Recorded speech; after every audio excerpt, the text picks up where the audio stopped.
Charles Edmond here, the Inside Braves Athletics.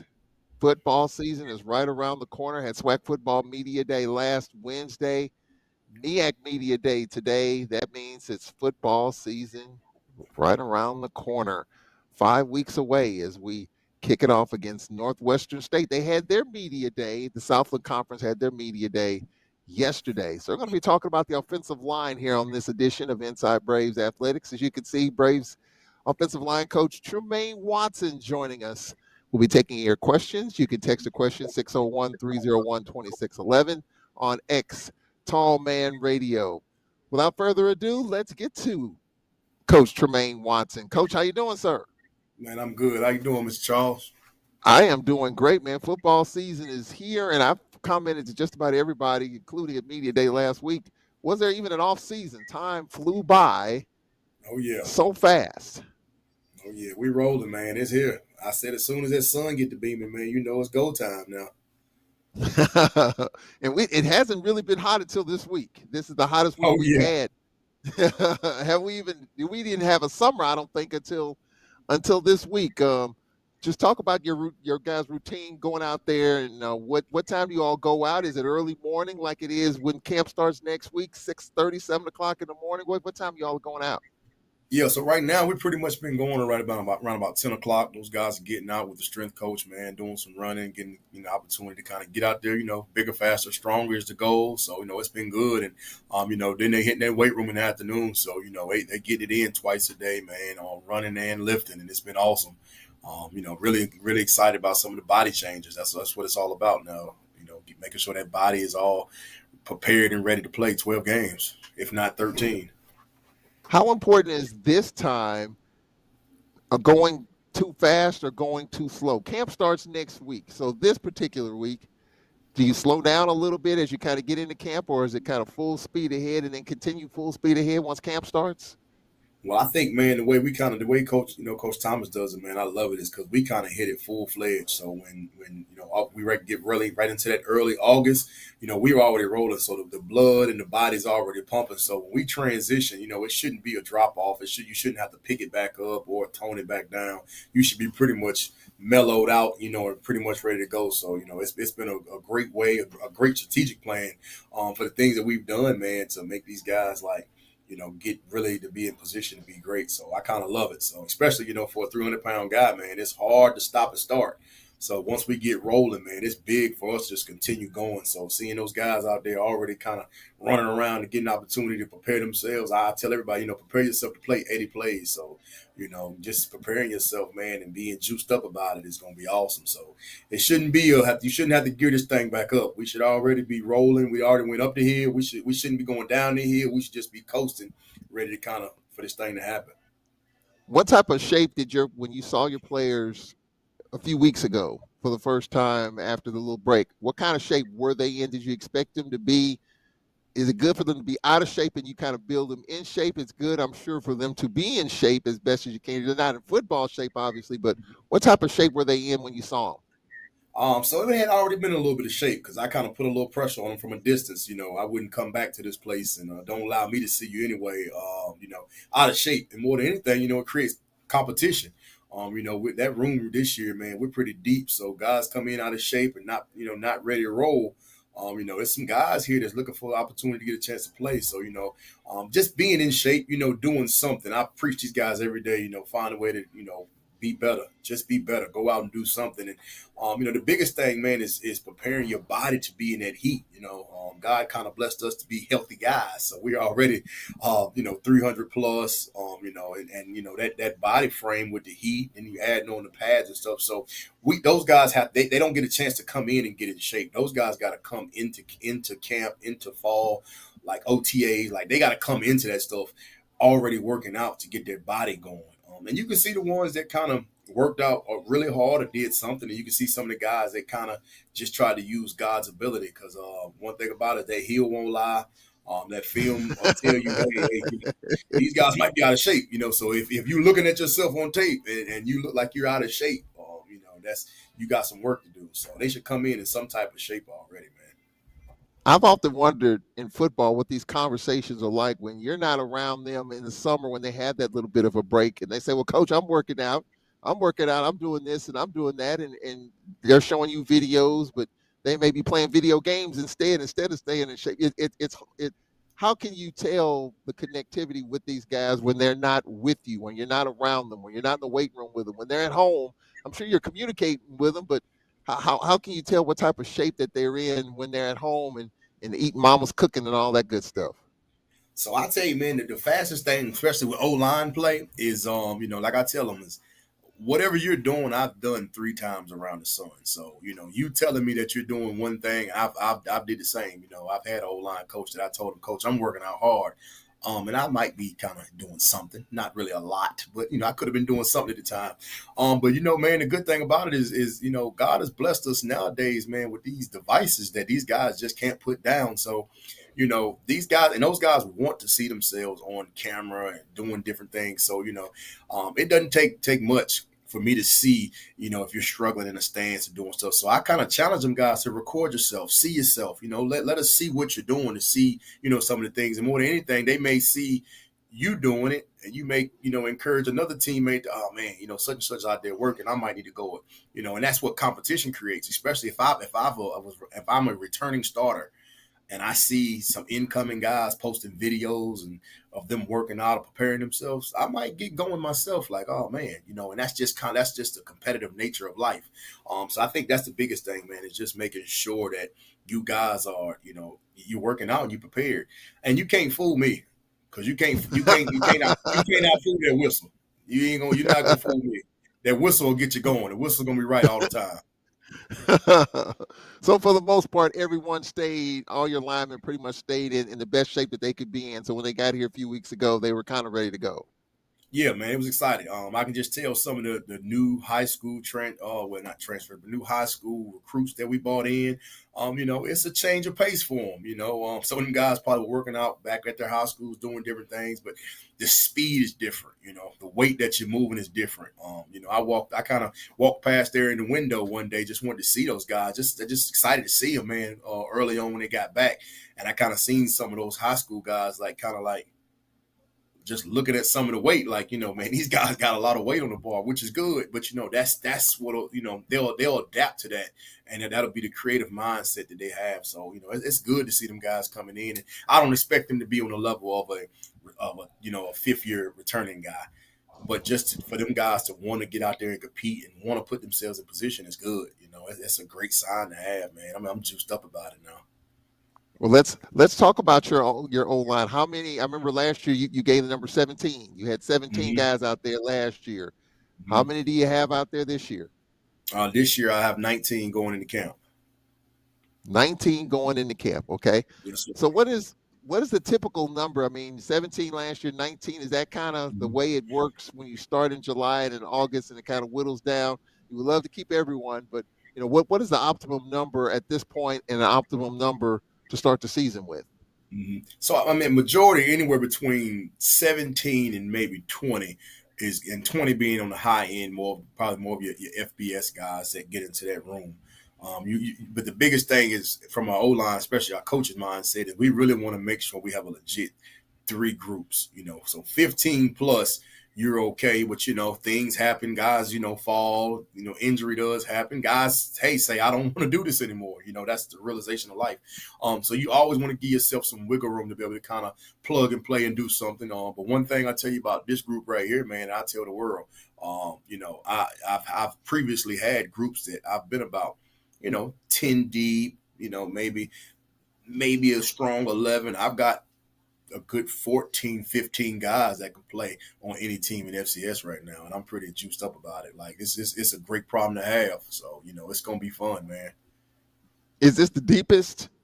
I guess every This, year with all the change, is this, this the this, this, deepest this team will be you've got? this will be the deepest I've been from a standpoint of guys that can go and play in a game right now. And that's what I wanted to create. I wanted to create the competition of having just massive guys that when we get off, like we're physically, the bus should lean almost to the side when we get off the bus. And that's kind of the mindset I want to go with. So, coach says it all the time about getting bigger. That's my mindset. Big and massive is my everyday mindset. I'm not into the itty bitties. It's not my thing. I'm big and massive, and I want to move people. Well, we're going to talk about that, but I want to get in. I know folks want to know just the individual players, guards, Mm-hmm. tackles, center. So kind of go over that with us, give fans a sense of some of the individual players that are going to be competing for some of those spots. Yeah, definitely. So, just kind of starting off, I started at that tackle spot. So that tackle spot, we got a plethora of guys, man. I'm pretty juicy about. So, of course, you got Abe Diallo, who was a big time recruit here last year, man. Played in some games as a true freshman.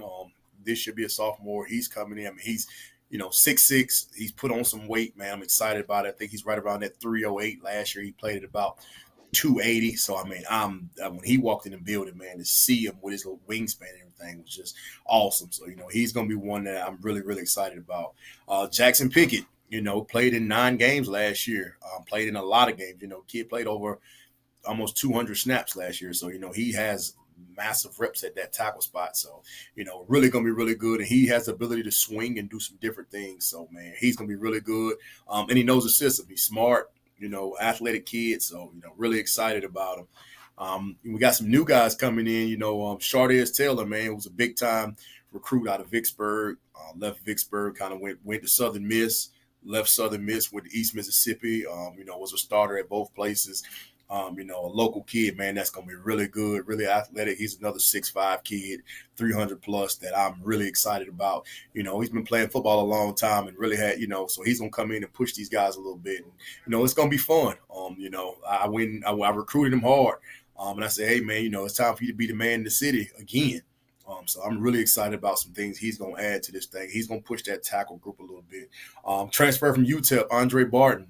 Another 6'5" kid, man, that's going to be really good, really, really going to be really tough kid from Dallas, knows the game of football. So really, really excited about this young man. Very athletic.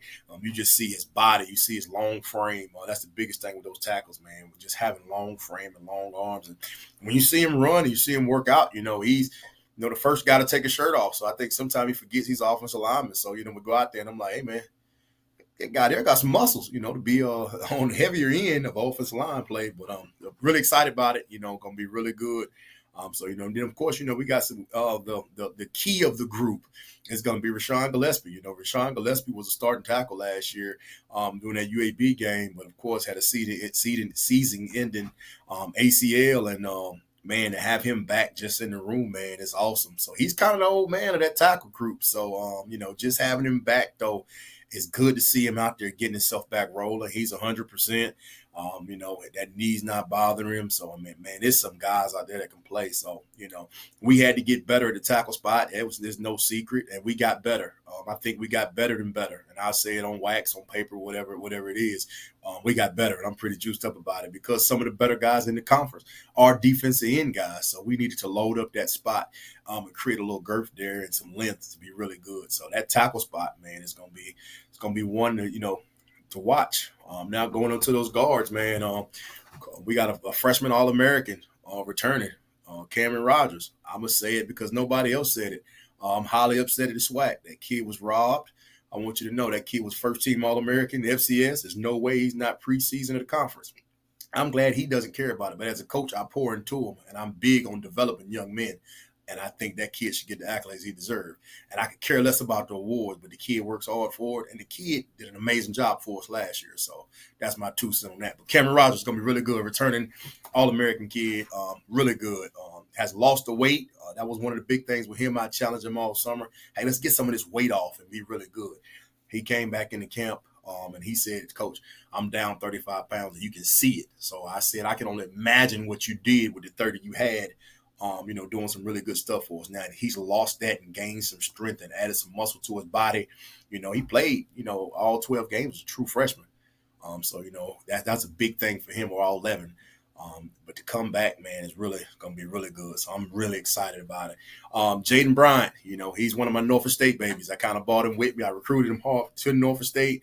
He went there and did really good. Was an all conference guy at Norfolk State, and good thing about this portal, sometimes it kind of happens, and guys kind of find unhappiness with different things, and I found a way to make sure he gets here, and he has came in, man. When he came in the spring, and he just those guys loved him up, and he just kind of came in and he gelled really well, and he's gonna be really good.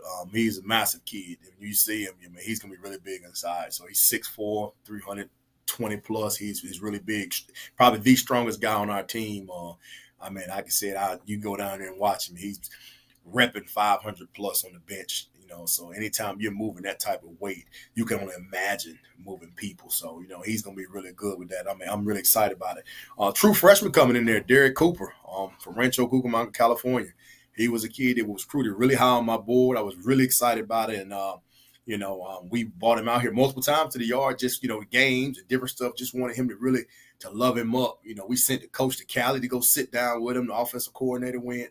So it was a blessing, man, to get that kid, because that kid there could have been in a lot of big time programs, and he found his way to Loma, Mississippi. He's going to be really good for the program coming in. More than anything, he's going to be really good for the program for the future. Like he's going to play this year, but he's going to get an opportunity. He'll be here a long time and do some really good things. So, and he's massive. When you see him, you would not think he's a freshman. 6'4", 320 plus, really big hands. Really strong kid, and it wants to compete. So it's been really excited about that. So and we're gonna have some of those guards kind of do some of those different things. Of course, we still got DK Harris that's coming back. He's a Clarksdale, Mississippi guy who did a lot of that heavier package stuff for us last year. He'll be one of those guards kind of going in, compete for one of those spots. His biggest thing with him is he's played a lot of football. He's played football at Clarksdale. He's been at Southwest Junior College, went to Grambling and played, transferred from Grambling to us. So, he's another one that, he's a vet guy to that group that should know football and be really good. So, really, really excited about some of the things that he's going to do. At that center spot, of course, first team preseason guy, Ronald Brown, man, he's my guy. He's going to be the leader of that group going in. And really excited about it. We kind of knew that transition from right guard to center was happening a long time ago. We just had a really good center last year with with Steve, and now getting an opportunity for Mel to lead it, man. I'm excited about it. He's been amazing.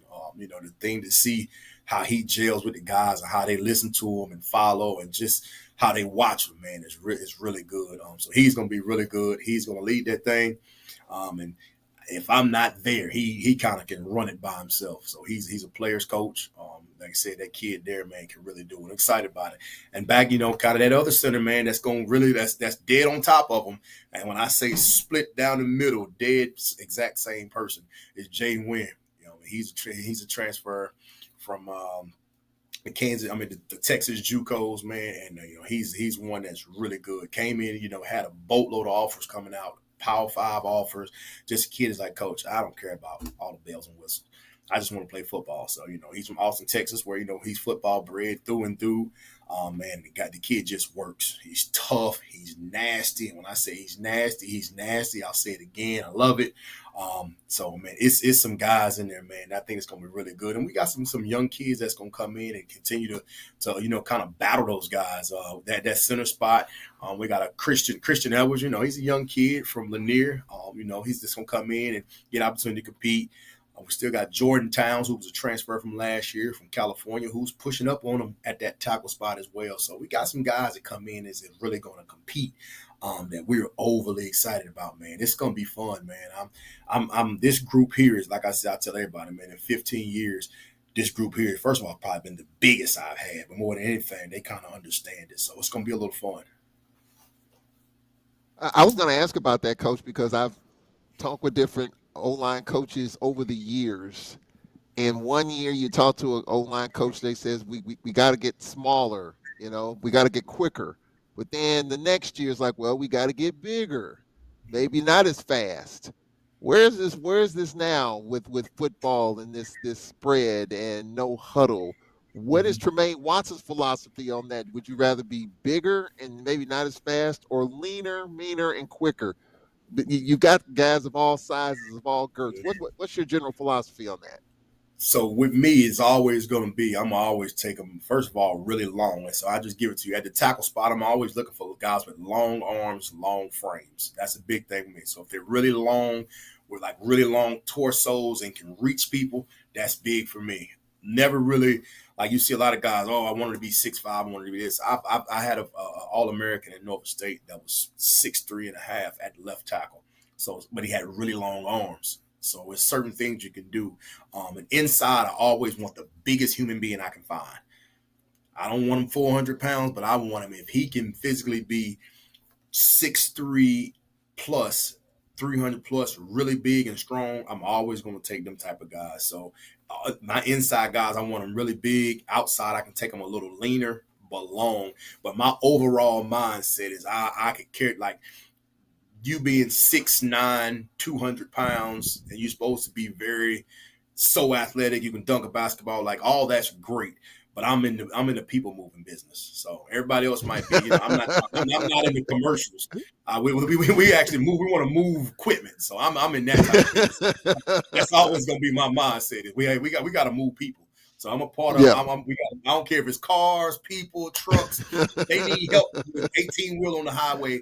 They need to be moved. Hey, I got some guys that can move it. So that's kind of been my mindset. And guys always say it. Like I got buddies in other conferences say, "Hey man, why are your offensive line so big?" I say I'm always going to take them big and massive because they're big and strong. It's like the John Henry effect. John Henry was big and strong. Nobody wanted to touch him. Everything he grabbed, he moved. That's it. That's the way offensive line play should be. I don't know when this thing became sexy. I'm not into the Barbie dolls. I tell you. I don't want the Barbie dolls. Well, offensive line play has never been sexy anyway, right?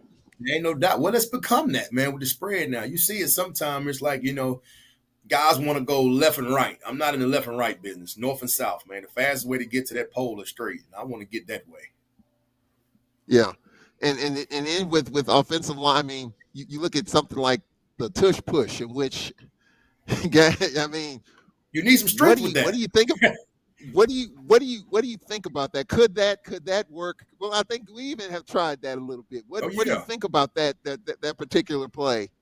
Let me tell you this. If you got 8 or 9 of the strongest guys on the field, who can stop them? So the tush push can be pretty much unstoppable.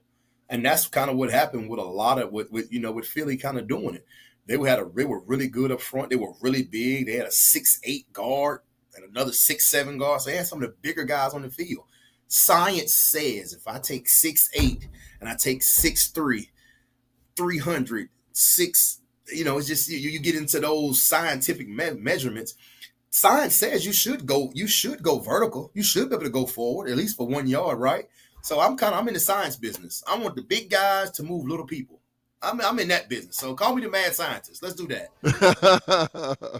For a guy like you that is just so nice and friendly and smiling, and you Tell see me a lot about it. of O-line coaches that are rah, don't even smile, just ready to punch you in the face. I mean, that's just kind of, but you're not that way. You're just Yeah, I'm kind kind of of I kind of got a at little least in different. public. At least Yeah, in yeah, public, yeah, you're yeah, yeah. not. Now, Yeah. in meeting rooms, you might be turning furniture. You might be moving furniture. I don't know, but on the surface, you're kind of you're refreshing and different because you kind of come at it from a different angle. Yeah, man. So that's a tribute to my dad. My dad was a ball coach my whole life. More than anything, he's probably the best speaker I've ever seen speak. My dad is big into the lecture. He does a lot of motivation stuff. So, he kind of blessed me with that on and off switch, man. I'm a radio TV broadcast major, so I kind of, I've got that switch. But I promise you, the off switch is the one that everybody really wants to see. It's exciting to see. It's fun, but it's a time and a place for everything. But I think, in public, there's no need to do it. Me in public acting a fool ain't gonna win me no games. I tell you that. Yeah, that is definitely true. Let's see, as a question, Coach, man, we're so proud to have you, and just a compliment to you from a former Brave, number 82, Charlie Spiller on Facebook, Oh yeah, checking it man. out now. That's a You guy, know, man. He showed me none but love since I've been here, man. Spiller is a great guy. Great guy. That's my guy there, man. um, in talking about your line last year, look at some numbers. We averaged 197 yards a game running the football. That was second best in the league. So you kind of assessed the offensive line last year. What kind of go back to that? What did you see in your line last year? Had to move some pieces around, as you say. You had 17 offensive linemen last year. How would you assess? How would you grade your line overall? We had Xavier Vaughn at quarterback. We got Jacorian Sewell's going to be one of our top running backs. Got a lot of different pieces at the receiver category, including Tyler Macon, who's expected to have a good year. How would you assess your offensive line play in 2024? If I had to put a grade on it, I'd say a C. And just kind of going into that, and I say it's maybe a high C, and not just for some things we did well, but just a testament to them guys, man. We were blessed and was able to run the ball really well from a quarterback and running back standpoint. We finished 17th in the country of all of FCS, so I was kudos to them guys. I put it on their back in a lot of games and a lot of different situations. So and we were really good, but we also were really bad. We were 50th in the country in sacks. That's something that I kind of took, pass protection is one of my babies. So I kind of took real personal offense to it, giving up that many sacks. So that's one of the things in the spring that we worked on. We worked on, our pass pro in a lot of different ways and going to continue to work on it. So, we struggled at that, which is really good. But we seen some really good defensive ends, and that was, the IE light bulb for me. Hey, I got to get better at the tackle spot here, because those guys, like I've been saying for years, are becoming the best players on any team. So if I don't have a really good tackle, it makes a long day on a quarterback or running back. So I've gotten better there. I'm at that spot. The guys that we had there were really good, but I think we underachieved in certain places, but they did a good job. But this year, I'm really expecting to be a lot better in both categories. So I put some challenges out there, and 17th in the country is hard to beat again, but, not like anybody else in the world. We're gonna run the ball. Anywhere I've ever been, I've always been able to run the ball. And that's just, I take pride in it. It's part of the people moving business. You're gonna move people. You create some holes, but we got to be better than pass pro. And that's one of the things that we're gonna be better at. And we got some pieces out there we're gonna throw the ball to. So we'll get a chance to use some pass pro. So we're pretty excited about it, man. Well, you talked about sacks. We gave up 28 sacks last year, Mm-hmm. Oh and I yeah. know that that's not acceptable to Trumaine Watson. Yeah, that's absolutely insane. If I could probably throw up 17 more times, I would. That's awful. And we weren't good at in that area. And that's probably the worst I've been. And I told the guys, I put it on you guys. Hey, we got to get this right. I've got to work on some stuff, and we got to get ourselves in position to kind of change this. So we can be better at that. So, and I've got with the staff, and we've done some different things. We put some different things in place, to be better. We've got some pieces to where we shouldn't have to be in a lot of situations to create some of those sacks this year. And I'm pretty excited about it. What is the challenge though, Coach, with these running quarterbacks, with these dual threat quarterbacks, and you got to account for them. They're going to move the pocket. And it's just, trying to find receivers open. Xavier Vaughn was our quarterback, Tyler Macon Mm-hmm. last year, but those are running quarterbacks. Xavier Vaughn was one of the top rushers in the Southwestern Athletic Conference, definitely one of the best running quarterbacks. What challenge does that pose for you as an O-line coaching for your line when you have a quarterback that can move the pocket? You're trying to make sure you protect him, but he's trying to make plays, and your line's trying to block for him. He's not a statue back there. He's not Tom Brady. You can't move. Mm-hmm. But I mean, what is the challenge as a coach when your quarterback is that mobile, that nimble, and trying to protect him? So I just sum it up: high risk, high reward. Right? High risk, high reward. I tell them all the time. Those guys can extend plays, and they're really good for you because what a lot of guys don't do is they don't account for the quarterback in the run game. So when we can do some quarterback run game stuff, it's great to have that guy because those guys can really take games away by themselves. I watch Lamar Jackson do it every Sunday, and it's the highest level of football, but he can physically, with his legs, can win a game by himself because they can't account for him.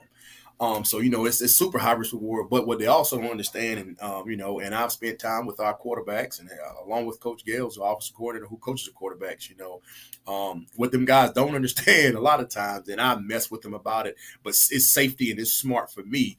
But the same way you said 28 sacks, those guys don't know. Hey, when you just run out of bounds and it's behind a lot of scrimmage, is considered a sack. So you're running my numbers up. I mess with those guys about that. But, those are the things that guys that don't watch football and don't understand football, when they say, like you say, 28 sacks, and I kind of went through and assessed it, and, maybe about 17 or 18 of those are legit, true sacks. But that's our guy. He's got the goal. I tell everybody, like the Pirates got to come on the ship and get the goal. Our goal is the quarterback, so we got to protect the goal.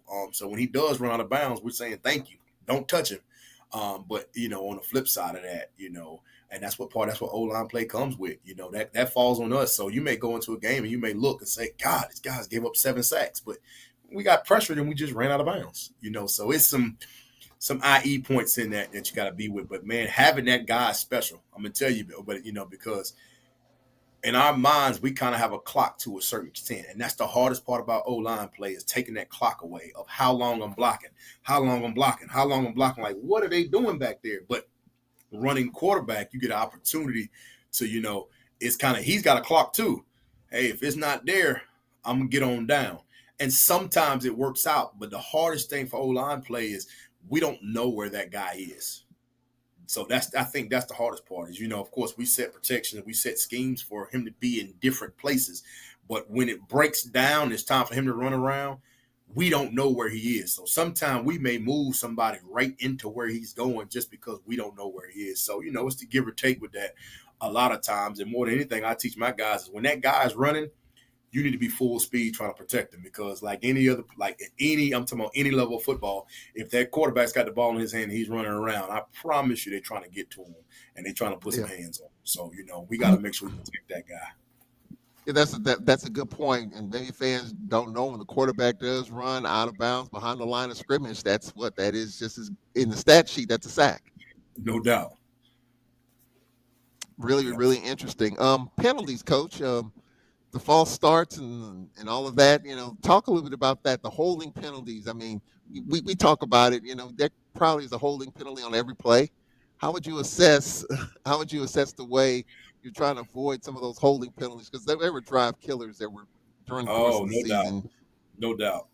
I think, so the hardest part is I think when you do a great job with technique and you just really, and this is one of the things I told the SWAC refs kind of when they came. I was like, guys, we got to really dictate guys finishing people and guys actually holding, because there were some times that, guys did a really good job and I'm teaching finish people. And, it can be considered holding at times. Of course, now there are times there are blatant hold that, that you are holding. So, the holding and the penalties come from being tired, being not in shape. When you're not in shape and that game is getting tight, you're going to jump outside. You start, and I tell everybody, I play the position. When you are dead tired in 90 to 100-degree weather, it's the crowd's going, the game's intense, you've been playing, you're hearing things. Your tunnel vision is not really tunnel vision anymore. You're hearing all type of things, so you're not focused into the game, but that comes from being in shape. That's a big thing with the false starts and just understanding what's going on. I'm big on communication. I tell everybody, I'm a radio TV broadcast major. Like, communication is going to be key. So anytime you see a Trumaine Watson offensive line, you're always going to see guys talking, pointing, moving, understanding. Because if us 5 know what's going on, it could be out of this world. So that's the biggest thing. I mean, the holding, like I tell them, I make jokes, man. I teach holding guys. It is what it is. I'm teaching guys to get their hands inside your pads and hold on for dear life and take you wherever you want to go. Like, I mean, that's, but that's the game of football. Now, of course, when guys are moving and, doing different things, there's some things that there's some other techniques and things you got to do to get your hands back in position. But I'm not going to fault guys for getting their hands in really good position, holding on for dear life and driving them to the sideline. Like, that's really hard as a coach. And it sucks when those penalties happen because, you got the offensive coordinator, the head coach looking at you and I'm saying, God, that's an amazing block. But that cost us 10 yards, 10, 15-yard penalties, so just different things like that. And it's a give or take. The game is changing. They are allowing a little bit more. You see it. I mean, defensive line guys are holding more than offensive linemen now, and it's driving me absolutely insane. But us O-line coaches are getting together, and we don't have a plan. There's no O-line guru that's talking about defensive line holding, what to do. We don't. We that's not that part of the game hadn't came about. So we getting together like, okay, what do we do when the D-line grab us and hold us? So that's kind of been an ongoing thing that I think that referees are across the board are starting to look at more because linebackers are making a lot of plays because of great D-lineman holding. And I'm not mad at them, but sometimes it gets a little absurd. The old adage, coach, you hear this, there's holding on every play. if we had a million cameras to watch every single offensive and defensive lineman down the line, The game is wouldn't that be a true played. is it a true statement that there's holding on every single play? You think? Every single play. The physically the game would be 0-0, and the fans would be bored out of their mind and the referees would be tired of bending over and picking up flags. That's just the way the game is built. God, and I tell everybody, one of my saying, God blessed you with two hands, to use them. And that's the only way you can move a man against his will is to actually grab him and take him where he wants to go. There's no way you can't open hand move him. That's not kind of how that works. Interesting. So yeah, if there were a million cameras to watch every little thing, there would be holding on No, yeah, on every play. So it how wouldn't do be you a game. evaluate tech? How would you evaluate technique though when you're talking about hand placements and you're kind of looking down the line? How do you evaluate? How do you assess it? Where you're like, man, you just held, or you're like, and you just talked about it, like, just you got to get your hands back. I mean, how do you assess those technique type things every Saturday? So man, you can see it. The best. That's the best. I think of course, the eye in the sky, man. That camera has been amazing to the game of football because first of all, I can see it by body movement. I know. When you talk about landmarks and locations and things like that, I know if you're in a good position just by the way your body looks. So I kind of know if you're on track or you're off track, as well as looking at the defense. I can look at the defender and say you're not in the right place because he's on that side and you should be on that side. So it kind of hones in on that of just understanding where you're going. And an offensive line world, man, this is it. Where I like some of my buddies, man, they have all these youth organizations, and I'm like fussing every time they call me, like, man, stop teaching these guys to just block straight ahead. Like, the game is played and the game, like people move. So you talk about landmarks and locations of where you're going. Teach these guys that because those days of people just lining up in front of you, just going off the ball, like this is the 70s. That's not going anymore. These guys are lined up everywhere. So you got to teach them how to move, how to block right, how to block left, how to do, how to stop him from going left and you want to go right. So just kind of understanding, landmark and location. I'm big on developing. So, if you guys, you'll see at practice, Mr. Charles, like, we come out there, man. I'm big on honing in on different like landmarks and locations, feet and hands. Feet, hands, and helmet, God, we can move. We can play offensive line any day of the week, but you're gonna need those. You're gonna if you can't use your hands and your feet not moving, we're dead in the water. When you're talking about your offensive line play, there's one game that kind of stood out: Southern University down in Baton Rouge, where just one Southern University had one guy on that left side of the line that was just a train wrecker. I mean, we false starts and you're trying to deal with that. He's one of the best defensive players in the conference, and we were trying our best. We were trying to get ahead of him, false starts and trying to block them, holding. I mean, when you have those kind of star guys, you're trying to do your best to push them back, but they're pushing you the other way. Yeah, man, that game kind of is a sore one for me, just because that was one of the games I actually wasn't there. I was burying my mother, and that was one I had to watch on national TV while holding my mom's hand, and I knew there were some things that we could have done differently. Of course, if I was there, now me being there, do we win the game? No, not by far. Am I saying that? But there are some things and some techniques that and that's one thing with O-line play that people don't really understand. And, and my staff actually had the opportunity to kind of see it. It's hard for 300-pound young men when they get frustrated and the game is high and intense with a guy like a Kelby Gibbons from Southern University. It takes special people, and I'm not saying other coaches are not special, but it takes special offensive line coaches and guys that really understand their guys to really hone them back in to be able to do some different things, right? So you want to be able to. So there are some things that could have changed a lot of that picture just by being there and seeing it firsthand, and it was really hard to watch, but God willing, I'll give my opportunity here November the 8th, man, when Kelvin Givens comes to town, because I'll tell anybody I do think he's the best defensive end in the SWAC, and I give that kid nothing but credit. That kid has physically taken over games, and I love to watch him play.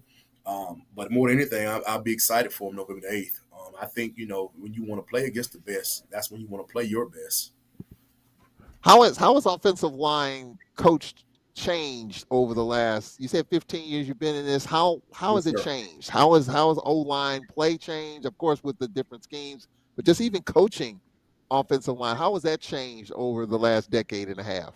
I'll say the biggest thing, man, is really, and this is insane. The way that we talk, our verbiage and the way that we move young men has shifted a little bit with a lot of the mental health and some, I mean, I'll say, we said maybe 10 years ago, I said some pretty crazy stuff, man, to get guys going.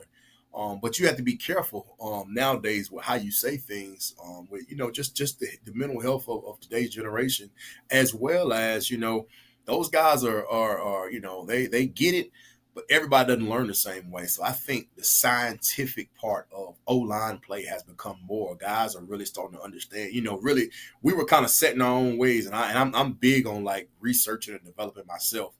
10 years ago, it was my way, no way. Hey, you're gonna do it. You're gonna step this way because I said step this way. You're gonna do it because this is the way I did it, and that's the way I was taught. Right? Like that's like I tell you, but I had the best offensive line coach in the world, William Lobadan. He resides in Hawaii right now. But my offensive line coach at Virginia Union was absolutely insane, madman. But he was a technician, but it was his way.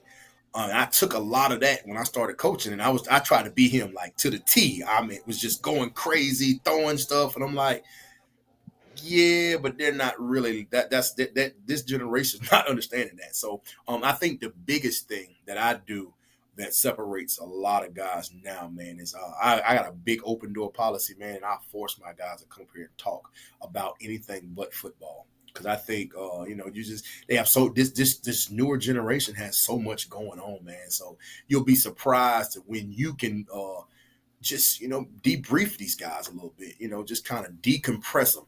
I come in, hey, if you're having girlfriend issues, let's talk about it. What's going on with mom? How's mom and dad? How your brother and sister? School going well? I know they miss you. Do you miss home? Those things kind of keep you like it's all about the student athlete. And I tell all my guys like, and you guys will see it like when you have to come to the games, man. My God, we have an amazing time, my guys. We'll laugh and joke, but it's a time that we'll kind of get going. But I know for a fact they'll run through a wall, including new guys that just got in.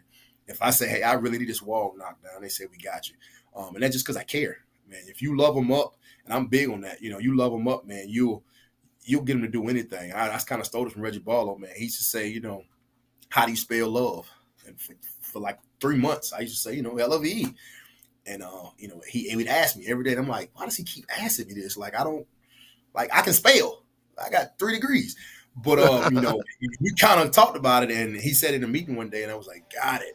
Why he just didn't say it? But he said, you spell love, TIME. The things you love, you spend time with, and that kind of like really kind of stuck with me, man. And I use it, and I spend time with these guys outside of football, because I tell them all the time, football is gonna be the easiest thing you do in life, man. But every one of my guys is gonna have a plan B, and they have other things going on. But for me to show up to weddings and baby showers and graduations versus funerals, man, that's a win for me. So when they understand that part, then the things I say to them on the field, they're just like, man, whatever. He's just upset, and that's kind of the thing. And you got to have tough skin to play for Trumaine Watson. That's it is what it is. But they know it's never personal. They know I want the best from them. I expect them to be great. From a walkthrough to the classroom to anything, I expect them to win. I wanted to win the media day. I wish there was a media day challenge. I wanted to like text Sewell or something like, hey, win the media. Like, I don't know. That's just my mindset. But man, just getting them guys to do it. And I tell them as a coach, man, like I'm gonna take you to a place, man, you can't go by yourself. And I tell them that when the guys that meet me, and I constantly tell the guys that are here, like wherever that is, I can't see it right now, you can't see it, but I'm gonna take you there. So if you're all SWAC, you want to be all American. If you're all American, you want to get opportunity to say, hey, I'm one of the top guys on the draft board, whatever that is. And it might not be accolades. It may just be in a better you. So that's kind of me, that's the mindset that's changed with the coaching style. I think it used to be do what I say and whatever happens, but you got to spend more personal time with these guys, man, and love them up now. Well, if you come to a Braves practice, the quietest group on the field is the offensive line. You're over there with that group. There are times in which, and we've talked about this before. I Mm-hmm. mean, you're not saying much. You're just kind of letting them kind of figure it out, and you know when to interject. But most of the time, you don't. You just in between drills. You're just standing there. The line just kind of talking amongst each other. It's not a lot of noise. The quietest group on that field to me is the offensive line in your group. But you all are Mhm. getting a lot more done with that. I mean, where did that come from? That's something that you've always been that way. Did you learn that somewhere along the line? So I kind of, so it's kind of, it was kind of goes into kind of this big deal with my dad, man. My dad was kind of that way. Like he was always really loud at certain times, but he was real observant of what he was doing. As I watched him coach, like he would always be really loud, and then he would sit back and watch things. So I'm like, what is like, like how we spend a lot of time together. Of, like, hey, when do you interject? When do you, his big thing, like say what you mean and allow them to do it or mess it up, then correct it. Sometimes us as coaches, we talk ourselves out of stuff, and we confuse the kids. Coach Thomas said also, grown. He say, grown people mess a young man up at times. So allow them to kind of do it. And that's me. And I think when you're such a high level guy, so I consider myself a high level, high energy guy. So if you watch it early on, I'm all the way juiced. But as those periods start changing and start doing, I've laid the foundation. Now it's kind of letting them go, and that really come in, man. I'm big into like war stuff. I'm a big war guy, reading war books, just reading up on a lot of old stuff. And when you listen to a lot of the old soldiers when they talked about war, into the big camouflage things. Of course, outside of just being a great man of Omega Psi Phi, the camouflage, it's the big war thing for me. When it was time to go to war, the only way you knew war really started was a cannon or a first shot. But other than that, it was dead silent on both sides of a war because everybody's preparing. They prepared. Now they're waiting on an attack moment. So that's kind of the mindset where, hey, man, you're going to get it one way or another. So you making a lot of noise versus you saying nothing, it's going to happen. But just kind of just the preparation. And when we get on that grass, man, it ain't the time to play.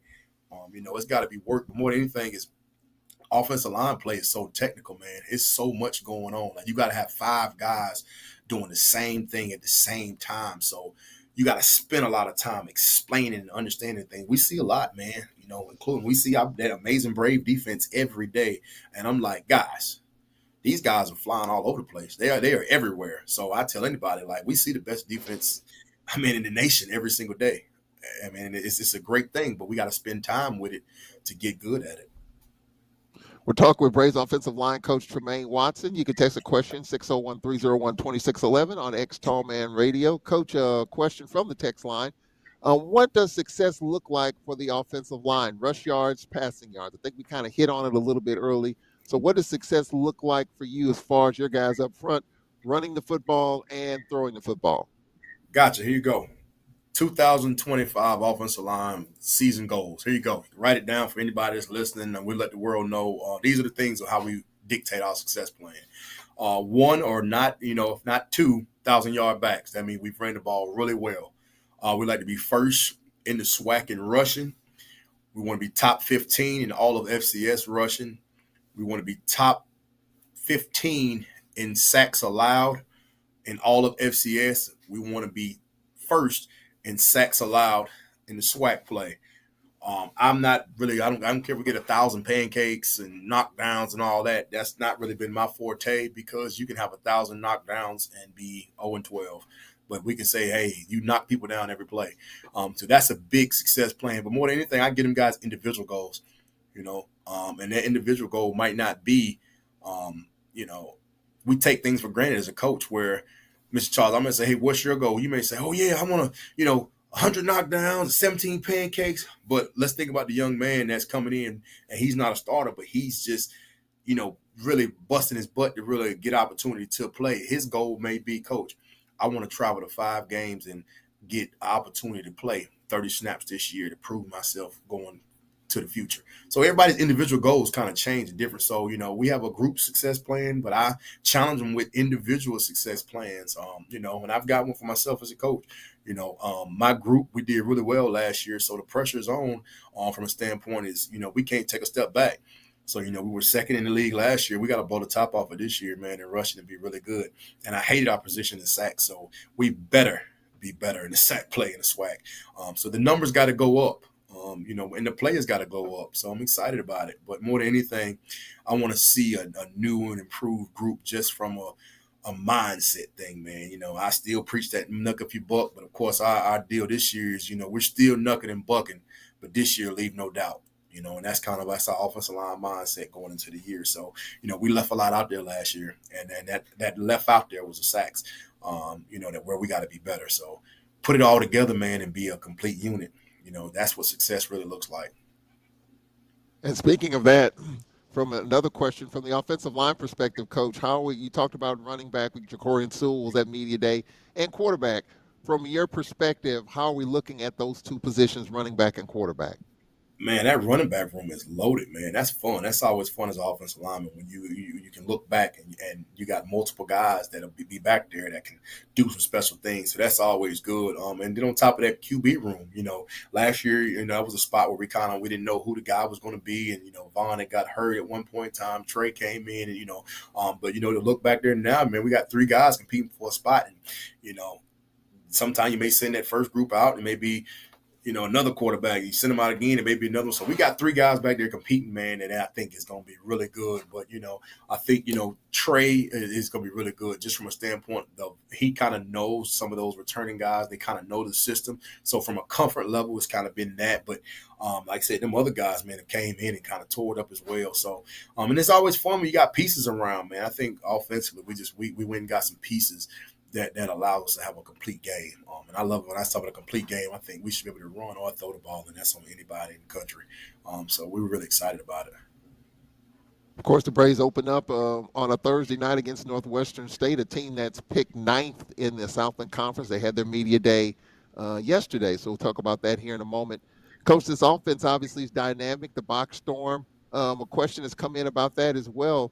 The concept of the box storm, what can you tell us about that? Well, the box is the end zone. The storm is we're trying to get there a lot of times. So that's the biggest thing is we're trying our hardest to tear it up. So the box storm, man, we're trying to cause a lot of havoc. I'll give you that's Coach Gales' baby, and that's our offense. I would love to put on there the box tornado or hurricane, something that tear up a little bit more.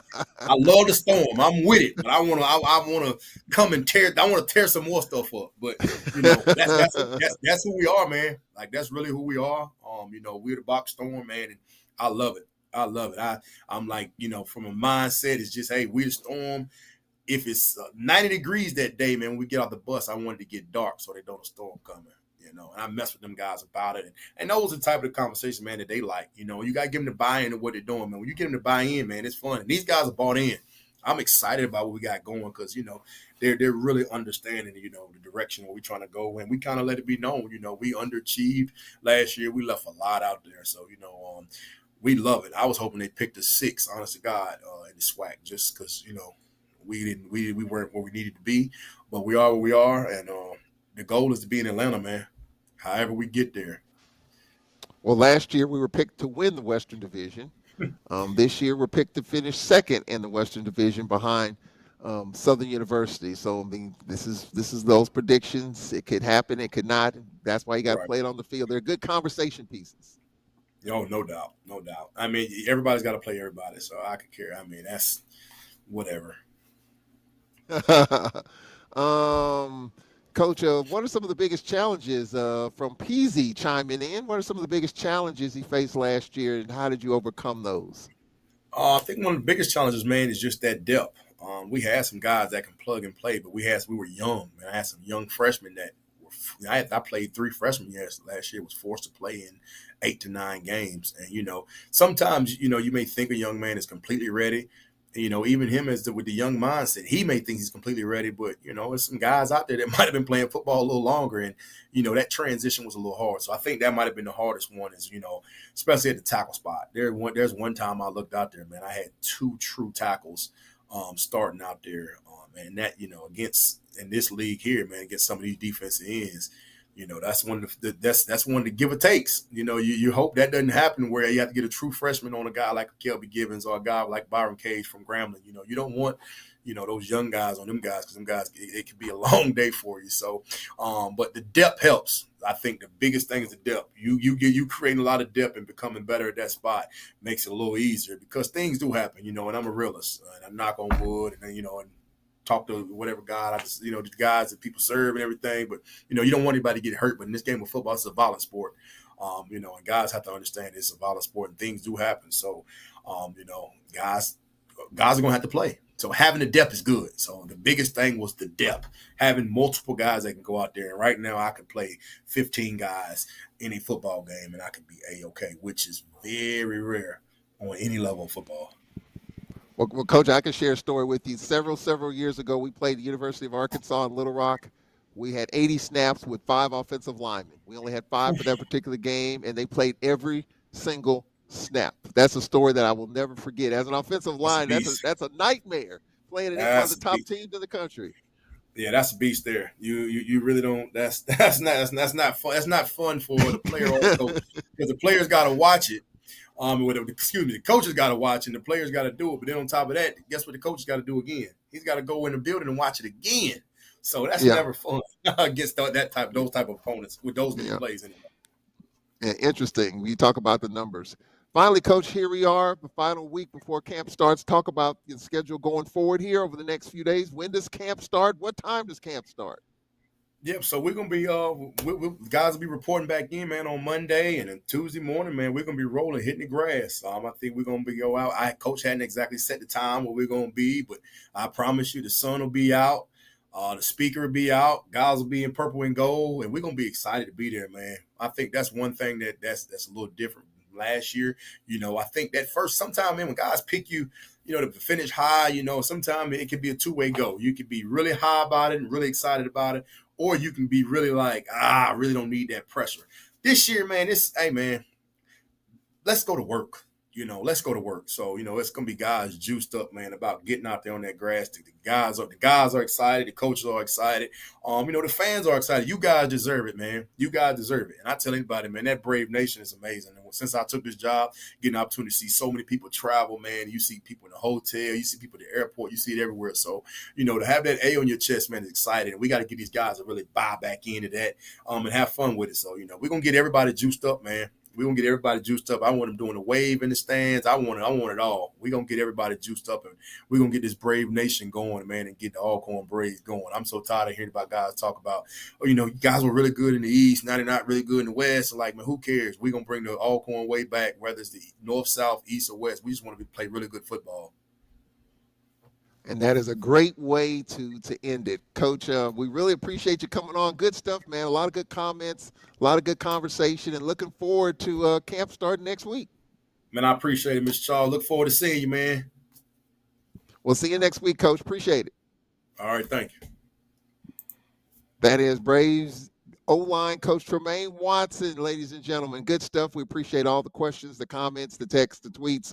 We're working on offensive coordinator Jermaine Gales.